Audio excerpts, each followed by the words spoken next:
Sarah Martinez wiped the sweat from her forehead as she approached the shooting range counter. The smell of gunpowder filled the air, mixing with the scent of leather holsters and gun oil. She had been coming to Miller's Range every Tuesday for 3 months now, trying to improve her marksmanship skills for her upcoming police academy entrance exam. The range was busier than usual that afternoon. A group of local hunters occupied lanes 1 through 4, their loud voices carrying across the concrete floor as they bragged about their weekend kills. In lanes 7 and 8, 2 off-duty police officers practiced their qualification drills, their movements precise and professional. But it was the group in lanes 10 through 12 that caught everyone's attention. 6 military personnel in civilian clothes had taken over that section, their gear expensive and their attitudes even more so. Sarah recognized the type immediately. Special Forces operators who thought they owned every range they visited. "Excuse me," Sarah said politely to the rangemaster. "Could I get lane 6 when it opens up?" Before the rangemaster could respond, laughter erupted from the military group. The tallest one, a man with short blonde hair and arms covered in tattoos, nudged his companion. "Did you hear that, boys? Little lady wants to play with the big guns." Sarah felt her cheeks burn but kept her voice steady. "I'm just here to practice, same as everyone else." "Practice?" The blonde man walked over, his boots heavy on the concrete. "Sweetheart, this isn't a place for beginners. You might want to try the arcade down the street. They have those light-up shooting games that are more your speed." His friends snickered behind him. Sarah noticed their gear. Custom rifles, high-end scopes, military-grade ammunition.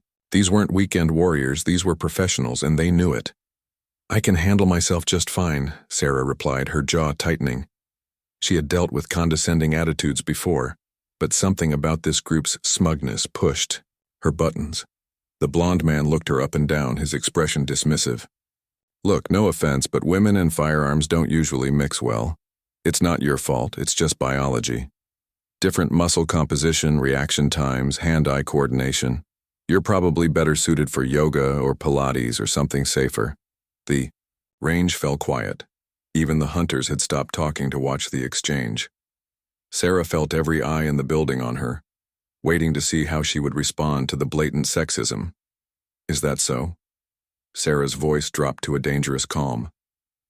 "And what makes you such an expert on what women can and cannot do?" 22 years in the military," the man replied with a cocky grin. "I've trained with the best shooters in the world, and trust me, none of them were wearing lipstick and carrying purses." Sarah's hand instinctively moved to her shoulder, where beneath her long-sleeved shirt, a small tattoo remained hidden from view. The man's words stung not because they were true, but because they represented everything she had fought against throughout her military career. A career these men knew nothing about. "Maybe you should stick to something more traditional," another one of the soldiers called out. "Cooking, cleaning, taking care of kids. Leave the dangerous stuff to the professionals." The range master, an older veteran named Pete, stepped forward. "Now, gentlemen, everyone's welcome here as long as they follow safety protocols." "Safety protocols?" The blonde man laughed. "Pete, you're going to let this amateur handle live ammunition? She's probably never even held a real gun before." Sarah's patience finally snapped. She had endured months of similar treatment at her civilian job, at the gym, even at the grocery store when men assumed she couldn't carry her own bags. But she had never expected to face it here, in a place where skill should matter more than gender. "You know what?" Sarah said, her voice carrying across the range. "I'll make you a deal." The military group exchanged amused glances. "Oh, this should be good," the blonde man said. "What kind of deal, princess?" "Give me lane 13, Sarah said, pointing to the furthest lane. "I'll show you exactly what this amateur can do. And when I outshoot every single one of you, maybe you'll think twice before making assumptions about people you've never met." The range erupted in nervous laughter. The hunters shook their heads in disbelief. Even Pete looked concerned, knowing that these military professionals spent their lives training with firearms. "You want to challenge us?" The blonde man's grin widened. "Lady, I hate to break it to you, but we're not your average weekend shooters. We're special operations. We eat, sleep, and breathe marksmanship. Then you should have no problem accepting my challenge, Sarah replied coolly. The group huddled together for a moment, whispering among themselves. Finally, the blond man turned back to Sarah with an expression that mixed amusement with pity. "All right, sweetheart," he said. "We'll play your little game. But when you embarrass yourself out there, don't say we didn't warn you, and maybe next time, you'll listen when professionals try to give you advice." Sarah walked toward lane 13, her heart pounding, but her resolve stronger than ever. She had spent years proving herself in environments far more hostile than this shooting range. These men had no idea who they were dealing with, and she was about to give them an education they would never forget. Sarah unzipped her rifle case with practiced efficiency, revealing a well-maintained Remington 700 that had seen better days but was meticulously cared for. The military group watched with barely concealed amusement as she began her setup routine. "Look at that ancient thing," one of them whispered loudly enough for everyone to hear. "I haven't seen a rifle that old since my grandfather's hunting trips. Probably bought it at a pawn shop," another added with a snicker. "Hope it doesn't blow up in her face." Sarah ignored their comments, focusing instead on her breathing and muscle memory. Her movements were deliberate and methodical, checking the rifle's action, examining the scope mounts, running her fingers along the barrel to ensure it was clean. Every gesture spoke of familiarity, though the watching soldiers interpreted it as nervous fidgeting. The blond man, who had introduced himself as Staff Sergeant Mike Thompson, positioned himself in lane 11 with his custom AR-15 platform rifle. The weapon was worth more than most people's cars, equipped with a high-end scope and precision-tuned components that could put bullets through the same hole at 300 yards. "Tell you what," Thompson called out as he adjusted his scope. "To make this fair, we'll start at 100 yards, nice and easy for a beginner. Standard bullseye targets, 10 rounds each. Best group wins." The other soldiers chuckled at what they perceived as their leader's generosity.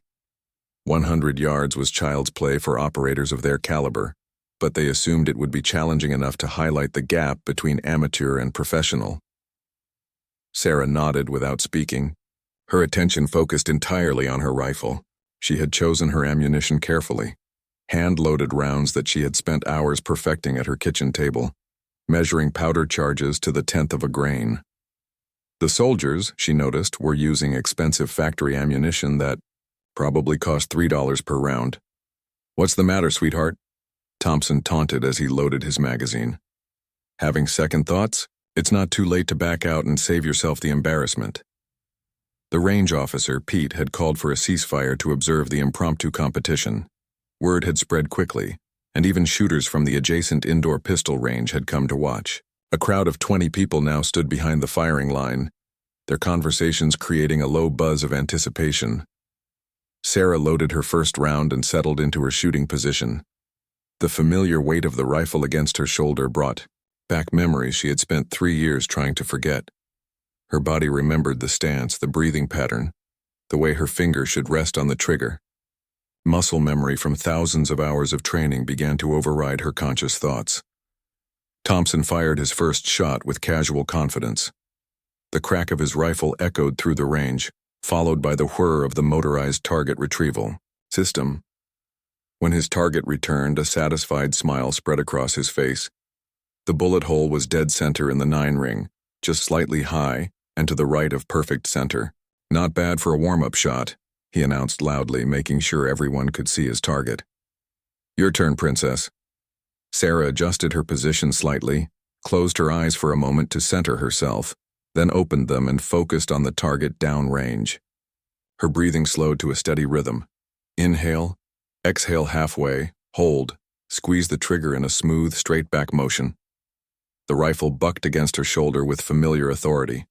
When her target returned, the crowd leaned forward to see the result. A clean hole appeared in the X-ring, perfectly centered in the 10-point scoring area.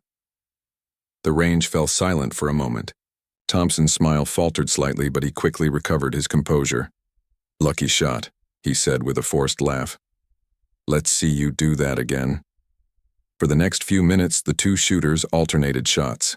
Thompson's groups were impressive, by any standard, tight clusters that would have earned him expert ratings in military qualification tests. His shots consistently landed in the 9 and 10 rings, displaying the kind of accuracy that came from years of professional training. But Sarah's performance was something else entirely. Each shot landed within inches of her first, building a group that grew tighter with every round. By the 6th shot, the crowd had stopped talking entirely, watching in stunned silence as this unknown woman systematically dismantled their preconceptions. Thompson's confidence began to crack. His 7th shot pulled slightly to the left, landing in the 8 ring. He cursed under his breath and adjusted his position, but the pressure was getting to him. The casual shooting session had become a public test of his professional reputation. Sarah, meanwhile, seemed to be in a trance. Her movements flowed with mechanical precision, each shot following the same ritual: load, aim, breathe, fire. Her rifle spoke with authority, and each time her target returned, the hole in the center grew slightly larger as her bullets found nearly identical points of impact. "This isn't possible," one of Thompson's teammates whispered. "Nobody shoots groups that tight with an old rifle like that. She has to be cheating somehow." But Pete, the range master, was watching Sarah's technique with the eye of someone who had observed thousands of shooters over the decades. He saw the steady breathing, the natural point of aim, the follow-through that indicated years of serious training. This wasn't luck or cheating. This was skill at a level he rarely witnessed. Thompson fired his final shots with increasing frustration, his group opening up as his concentration wavered. When the last round was fired and both targets were retrieved for measurement, the results were undeniable. Sarah's 10 shots had created a single ragged hole in the center of the target, measuring less than 1 inch from edge to edge. Thompson's group, while respectable, measured nearly 3 inches and was centered in the 9 ring rather than perfect center. The crowd stood in stunned silence, processing what they had just witnessed. The unknown woman with the old rifle had not just beaten a special operations professional, she had destroyed him with a display of marksmanship that bordered on the supernatural. The silence stretched for what felt like an eternity. Thompson stared at Sarah's target, his mouth slightly open as he processed the impossible accuracy he had just witnessed. His teammates gathered around him, examining both targets with expressions that ranged from disbelief to embarrassment. "That's not possible," Thompson muttered, his earlier confidence completely evaporated. "Nobody shoots groups like that. Nobody." Sarah calmly began to clean her rifle, running a bore snake through the barrel with the same methodical precision she had shown throughout the shooting session. Her face remained neutral, betraying none of the satisfaction she felt at finally silencing the arrogant soldiers. "Maybe it's the target system," one of Thompson's men suggested desperately. "Could be malfunctioning, showing the wrong holes or something." Pete, the range master, walked over to examine both targets more closely. He had been running shooting ranges for 37 years and had seen everything from Olympic-level marksmen to complete beginners who couldn't hit a barn door. He knew authentic shooting when he saw it. "These targets are legitimate," Pete announced to the crowd. "I've never seen grouping this tight from anyone using standard equipment." "Ma'am, where? Did you learn to shoot like that?" Sarah looked up from her rifle cleaning, her expression carefully neutral. "Here and there," she said simply. "Practice makes perfect." The crowd began to murmur among themselves, speculation running wild about Sarah's background. Some suggested she might be a competitive shooter, or perhaps a former police officer. Others wondered if she was some kind of professional instructor who had been hiding her skills. Thompson's face had turned red, with a mixture of anger and humiliation. Being outshot by anyone was bad enough, but being embarrassed by a woman in front of a crowd challenged his entire sense of professional identity. "This isn't over," he said, his voice tight with controlled rage. "One lucky target doesn't prove anything. Let's see how you do at 200 yards, or better yet, 300. Real distance shooting separates the pros from the pretenders." Sarah paused in her rifle maintenance, considering his challenge. She had hoped that her demonstration would be enough to end the confrontation, but Thompson's ego clearly couldn't accept defeat. She understood the feeling. Military culture bred a certain competitive intensity that made backing down nearly impossible. 300 yards, Sarah agreed quietly. "Same conditions, 10 rounds each." The crowd's excitement was palpable.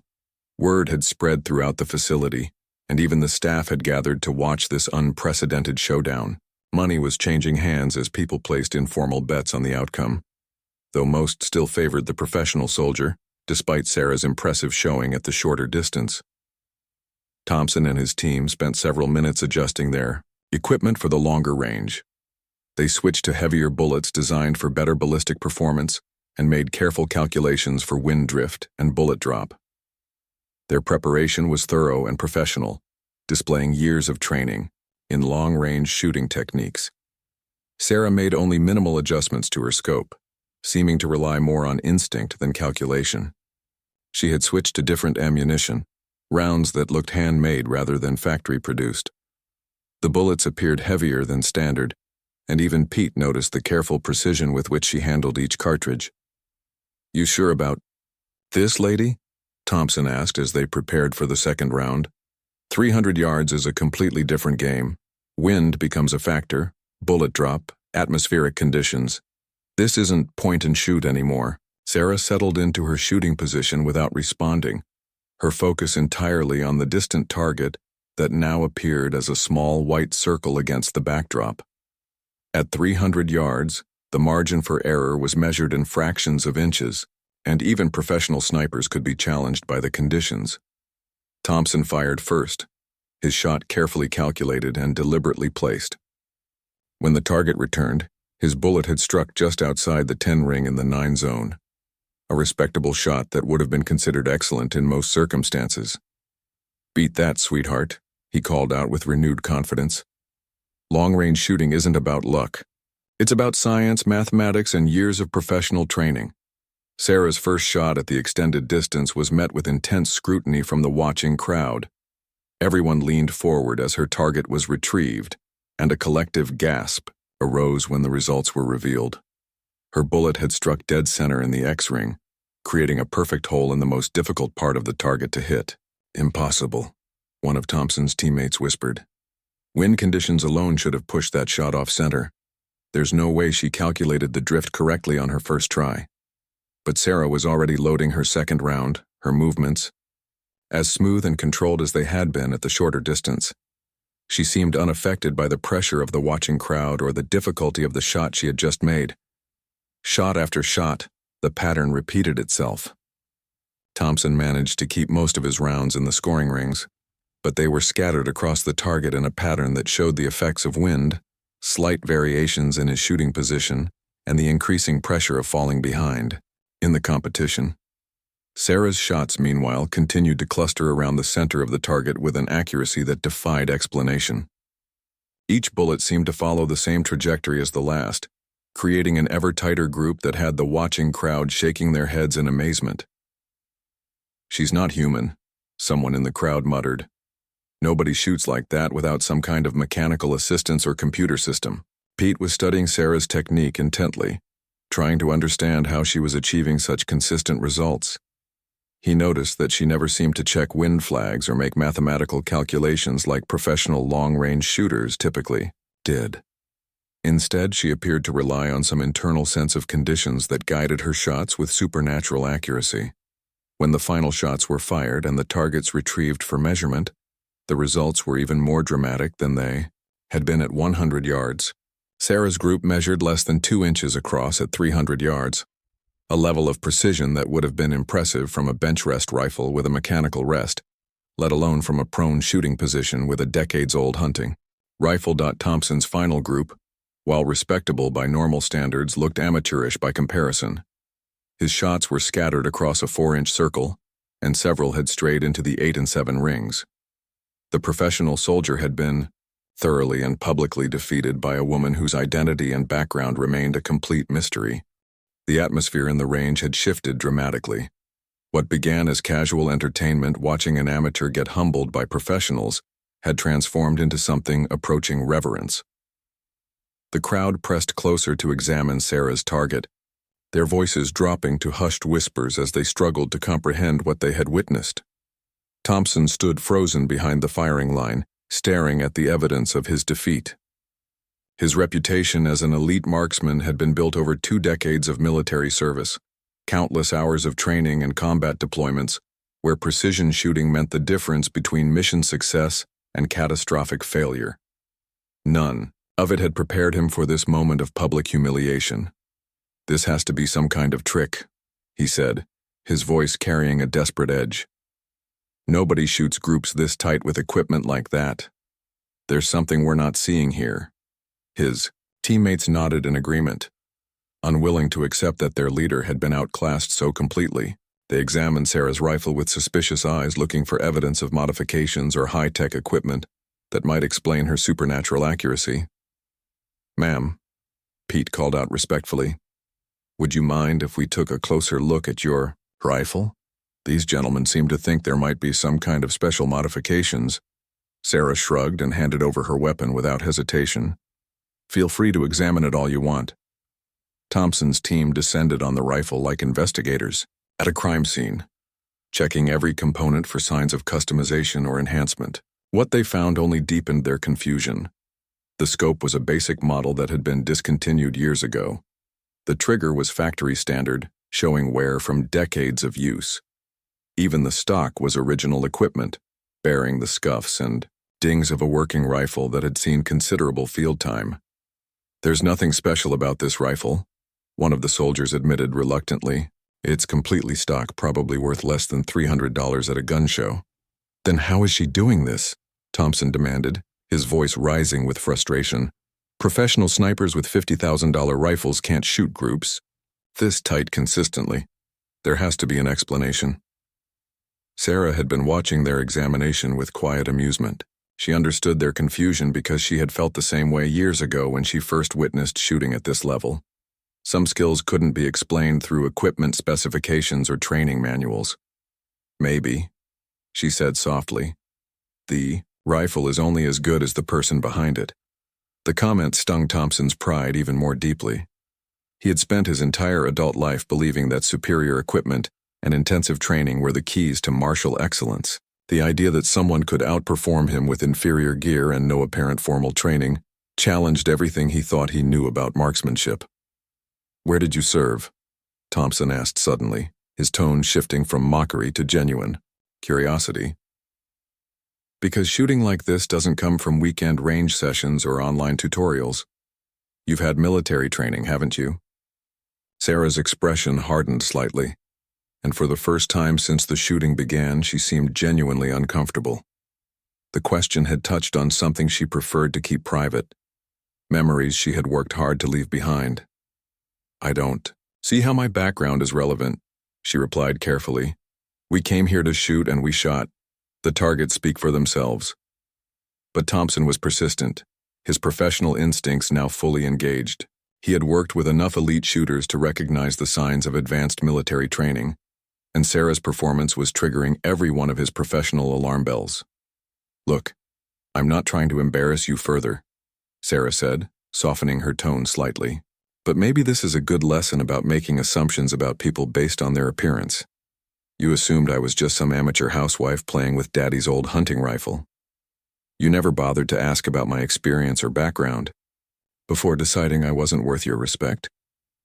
The watching crowd murmured their agreement, and several people nodded at the wisdom of Sarah's words. Thompson's teammates looked uncomfortable, realizing that their behavior had been witnessed by dozens of people who would undoubtedly spread the story throughout the local shooting community. "You're right," Thompson admitted grudgingly. "We were out of line with our comments, but you have to understand our confusion here. We've trained with Olympic shooters, worked alongside military snipers with decades of experience. None of them could consistently shoot groups like what we just witnessed." Sarah began packing up her equipment, clearly eager to end the confrontation. "Sometimes the best training comes from the most unlikely places," she said cryptically. "And sometimes the most important lessons aren't about shooting at all." As she prepared to leave, Thompson made one final attempt to understand what had happened. "At least tell us where you learned to shoot like that. We're not trying to cause trouble.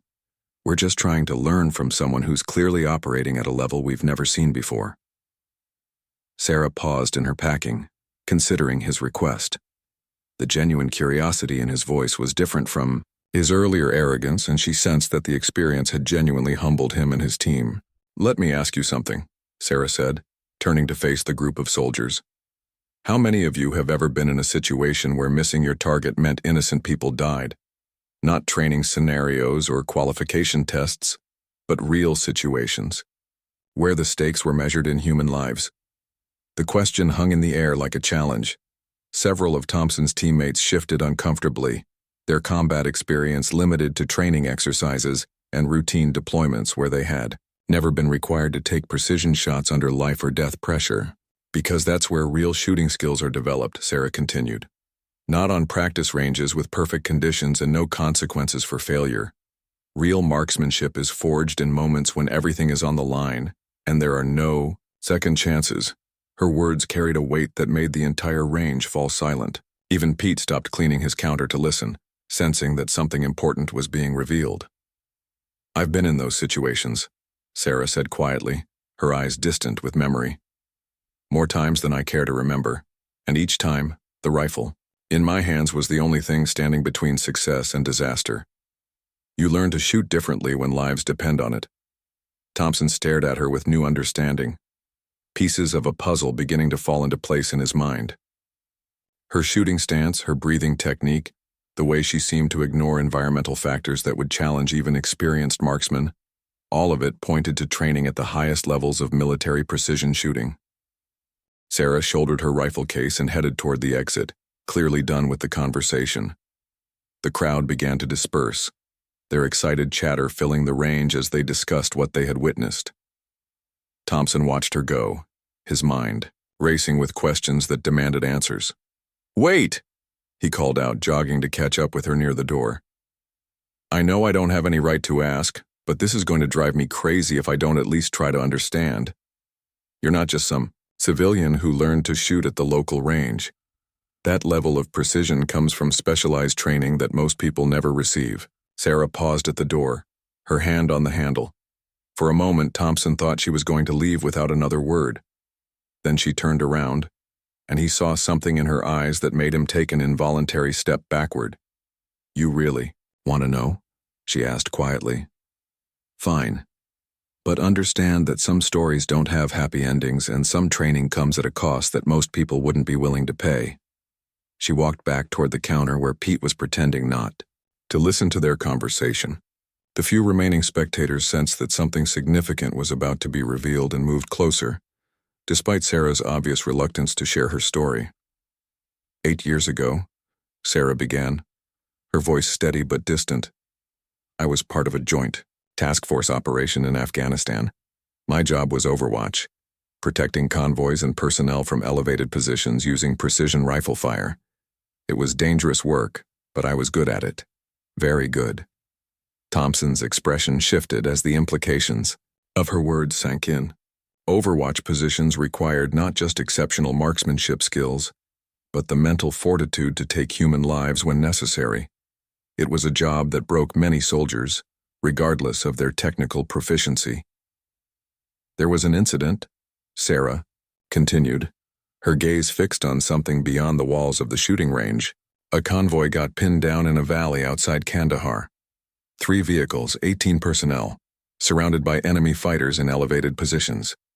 The only way to break the ambush was precision fire from extreme range. The range had gone completely quiet. Even the ventilation system seemed to have stopped running, leaving only the sound of Sarah's voice echoing off the concrete walls. I was positioned on a ridgeline 800 meters away," she said. "The targets were partially concealed, moving constantly, and the wind conditions were terrible. But those 18 soldiers in the valley were depending on me to clear a path for their extraction." Thompson felt his mouth go dry as he realized the level of pressure Sarah had operated under. 800 meters was beyond the range where most military snipers felt completely confident, especially under combat conditions with lives hanging in the balance. 17 shots, Sarah said simply. 17 targets eliminated in less than 4 minutes. The convoy was able to extract with no casualties. The admission hung in the air like a confession. Thompson and his teammates exchanged glances, their earlier arrogance completely forgotten in the face of Sarah's combat record. They had challenged someone who had proven her skills under the ultimate test, actual warfare where failure meant death. But that's not the end of the story, Sarah continued, her voice beginning to crack slightly. 3 days later, intelligence revealed that 2 of the targets I had eliminated were children. Boys, probably 14 or 15 years old, who had been forced to fight by the adult militants. The revelation hit Thompson like a physical blow. He understood now why Sarah's shooting had seemed almost mechanical, lacking the joy that usually accompanied exceptional marksmanship. She had been trained to kill with precision, and the psychological cost of that training was written in every controlled movement she made. After that, Sarah said, I couldn't bring myself to continue. I finished my deployment, received a commendation for the convoy rescue, and left the military as soon as my contract expired. I haven't talked about any of this with anyone for 3 years. Pete cleared his throat uncomfortably, clearly wishing he hadn't overheard such a personal revelation. The few remaining spectators looked down at their feet, understanding that they had witnessed something far more significant than a simple shooting demonstration. Sarah reached into her pocket and pulled out her keys, signaling that the conversation was over. But as she did so, the sleeve of her shirt rode up slightly, revealing the edge of a tattoo on her left shoulder. Thompson's eyes widened as he caught a glimpse of the design. It was only visible for a split second, but his military experience allowed him to identify it immediately. The tattoo showed part of a trident symbol, the distinctive insignia that marked someone as having served with naval special warfare units. My God, Thompson breathed, the pieces finally falling into place. You're a SEAL. Sarah's hand immediately moved to cover her shoulder, but it was too late. Thompson had seen enough of the tattoo to recognize the sacred symbol that represented the most elite maritime special operations force in the world. We're a SEAL, Sarah corrected quietly. That life is behind me now. The correction did nothing to diminish the impact of the revelation. Thompson and his teammates stood in stunned silence as they processed the fact that they had been challenging not just a former military sniper, but a graduate of the most demanding special operations training program in existence. Naval SEALs were legendary even within the military community. Their training was so intensive that the majority of candidates failed to complete it, and those who did earn the trident were considered among the most elite warriors in the world. The idea that a woman had not only completed SEAL training but had served in combat as a sniper was almost beyond belief. That explains everything, Thompson said, his voice filled with a mixture of awe and embarrassment. The shooting technique, the mental control, the way you handled pressure. We weren't competing against an amateur. We were up against someone trained at the absolute highest levels of military precision shooting. Sarah's expression remained neutral, but Thompson could see the pain behind her eyes. The military had given her incredible skills, but it had also burdened her with experiences that would haunt her for the rest of her life. Now you understand why I don't talk about my background, Sarah said. People either treat you like some kind of superhero or they assume you're damaged goods who can't function in civilian society. Neither reaction is particularly helpful when you're just trying to live a normal life. Thompson nodded, finally grasping the full scope of his earlier mistakes. He had not just insulted a woman's shooting ability, he had disrespected a combat veteran whose service and sacrifice had earned her the right to be treated with honor, regardless of her gender. The silence that followed Sarah's revelation was heavy with unspoken understanding. Thompson stared at her with new eyes, seeing not the civilian woman he had mocked earlier, but a warrior whose service had taken her to places he could barely imagine. His teammates stood behind him, their faces reflecting the same mixture of shame and respect that he was feeling. Ma'am, Thompson said finally, his voice formal and respectful. I owe you an apology that goes far beyond what happened here today. We were completely out of line, and there's no excuse for the way we treated you. Sarah studied his face, evaluating the sincerity of his words. She had heard plenty of hollow apologies from people who were simply embarrassed at being caught in their prejudices. But Thompson's expression showed genuine remorse, the kind that comes from recognizing a fundamental failure in judgment. The apology is appreciated, Sarah said carefully, but what matters more is whether you learned anything from this experience. We did, Thompson replied immediately. "I've been in the military for over 2 decades, and I thought I understood what real capability looked like. Today taught me that my assumptions were not just wrong, but dangerous. If we had been in a combat situation and I had dismissed your abilities the way I did here, people could have died because of my ignorance." One of Thompson's teammates stepped forward, his face flushed with embarrassment. "Ma'am, I want to apologize too. The things we said about women and firearms, that was completely unacceptable. We know better than that, or we should have." Sarah nodded acknowledgement, but her expression remained guarded. She had been through this type of confrontation before, though rarely with such a dramatic conclusion. The combination of sexism and military arrogance was unfortunately common in her experience. Pete, who had been listening from behind the counter, finally spoke up. "Sarah, I've been running this range for almost 40 years and I've never seen shooting like what you demonstrated today. If you're ever interested in teaching, I know a lot of people who would pay good money to learn from someone with your background." The suggestion seemed to surprise Sarah. She had been focused on putting the confrontation behind her, but Pete's offer opened up possibilities she hadn't considered. Teaching marksmanship could be a way to use her skills constructively, while helping others avoid the mistakes that had defined her military service. "I appreciate the offer," Sarah said, "but I'm not sure I'm ready for that kind of responsibility yet. Teaching people to shoot means accepting some liability for how they use those skills." Thompson understood her hesitation immediately. Anyone trained to her level had been taught that marksmanship was ultimately about taking lives, and the responsibility of passing on those skills to others was not something to be taken lightly. "Maybe you could start small," Thompson suggested. "Basic safety courses, fundamental shooting techniques. Help people understand that firearms are tools that demand respect, not toys for showing off." Sarah considered his words, recognizing the wisdom in them. She had spent 3 years trying to distance herself from her military past, but perhaps there was value in finding a way to use her experience constructively, rather than simply trying to forget it. "There's something else," Thompson continued, his tone becoming more serious. "I command a training unit for special operations candidates. We're always looking for instructors who can teach precision shooting at the highest levels. If you ever decide you want to get back into that world, even in a training capacity, I'd be honored to have someone with your background on our team." The offer was generous, especially considering how their encounter had begun. Sarah could see that Thompson was genuinely trying to make amends for his earlier behavior, and his willingness to offer her a position in his unit showed real respect for her abilities. "I'm not ready for that," Sarah said honestly, "but I appreciate the offer. Maybe someday when I've worked through some of my own issues."